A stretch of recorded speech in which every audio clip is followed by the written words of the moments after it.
नमस्कार, ये आकाशवाणी शिमला है। अब आप नुसरत अंजुम से प्रादेशिक समाचार सुनिए। प्रधानमंत्री नरेंद्र मोदी 31 अगस्त को आकाशवाणी पर मन की बात कार्यक्रम में लोगों के साथ अपने विचार साझा करेंगे। ये इस मासिक रेडियो कार्यक्रम की 125वीं कड़ी होगी। आकाशवाणी और दूरदर्शन के समूचे नेटवर्क और आकाशवाणी समाचार की वेबसाइट पर इस कार्यक्रम का सीधा प्रसारण किया जाएगा।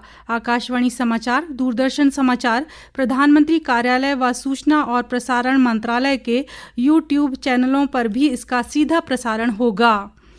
प्रदेश विधानसभा के शिमला में चल रहे मॉनसून सत्र का आज 8वां दिन है।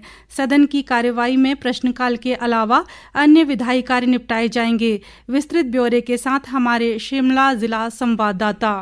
विधानसभा मानसून सत्र का आज 8वां दिन है। प्रश्नकाल के साथ सदन की कार्रवाई की शुरुआत होगी, जिसमें विधायकों द्वारा कई महत्वपूर्ण सवाल लगाए गए हैं। इसके अलावा नियम 62 के अंतर्गत 2 ध्यानाकर्षण प्रस्ताव भी सदन में चर्चा के लिए लाए जाएंगे, जिसमें भारी बारिश के कारण चंबा जिले में जानमाल के नुकसान और दूसरा प्रस्ताव राजकीय माध्यमिक पाठशाला चलौली एवं प्राथमिक पाठशाला नेरी को डी नोटिफाई करने की स्थिति पर सदन में ध्यान आकर्षित किया जाएगा। नियम 130 के अंतर्गत भी सदन में आज संसाधन जुटाने हेतु नीति बनाने को लेकर प्रस्ताव प्रस्तुत किया जाएगा। मॉनसून सत्र के 7 दिन काफी हंगामेदार रहे हैं। विपक्ष ने सदन के भीतर सरकार को घेरने का पूरा प्रयास किया है। बीते कल शिमला में भाजपा विधायक दल की बैठक हुई है, जिसमें सदन के भीतर और बाहर बूथ स्तर पर सरकार को घेरने की रणनीति बनी है। आकाशवाणी समाचार के लिए शिमला से योगराज शर्मा। देश भर में आज गणेश चतुर्थी का त्यौहार श्रद्धा और उल्लास के साथ मनाया जा रहा है। ये दिन ज्ञान, समृद्धि और सौभाग्य के प्रतीक भगवान गणेश के जन्मोत्सव के रूप में मनाया जाता है। लोग अपने घर में मिट्टी से बनी भगवान गणेश की प्रतिमाएं स्थापित करते हैं। राष्ट्रपति द्रौपदी मुर्मू और प्रधानमंत्री नरेंद्र मोदी ने इस अवसर पर अपनी शुभकामनाएं दी हैं।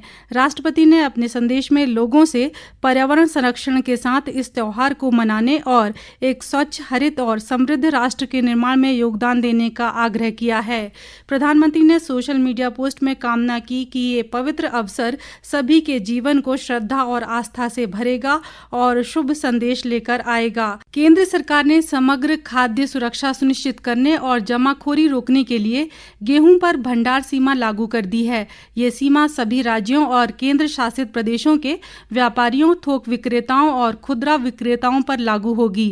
व्यापारियों और थोक विक्रेताओं के लिए भंडार सीमा 3000 मीट्रिक टन से घटाकर 2000 मीट्रिक टन कर दी गई है। राजधानी शिमला सहित प्रदेश के अधिकांश भागों में आज मौसम साफ बना हुआ है और पिछले कुछ दिनों से हो रही लगातार बारिश से लोगों को कुछ राहत मिली है। कुल्लू, मंडी सहित अन्य जिलों में भारी बारिश से प्रभावित क्षेत्रों में राहत कार्य अभी भी जारी है। मौसम विभाग ने आगामी 24 घंटों में प्रदेश के कुछ स्थानों पर बारिश की संभावना जताई है। इस बीच कुल्लू जिले के सभी पेट्रोल पंपों में आपातकालीन सेवाओं के लिए आगामी आदेशों तक न्यूनतम रिजर्व स्टॉक बनाए रखना अनिवार्य कर दिया गया है। उपायुक्त कुल्लू तोरुल एस रवीश ने कहा कि जिले में भारी बारिश से राष्ट्रीय राजमार्ग सहित वैकल्पिक मार्ग कई स्थानों पर बंद होने से भारी वाहनों की आवाजाही प्रभावित हुई है। प्रशासन के अनुसार बहाली में 1 से 2 दिन का समय लग सकता है, जिसके चलते ये आदेश जारी किए गए हैं। केंद्रीय अप्रत्यक्ष कर और सीमा शुल्क बोर्ड ने लोगों से आग्रह किया है कि वे वस्तु और सेवा कर की दरों के बारे में कोई भी अनुमान लगाने से परहेज करें। एक सोशल मीडिया पोस्ट में बोर्ड ने कहा कि इन दरों के बारे में फैसले जीएसटी परिषद की ओर से लिए जाते हैं, जिसमें केंद्र और राज्यों के प्रतिनिधि शामिल होते हैं।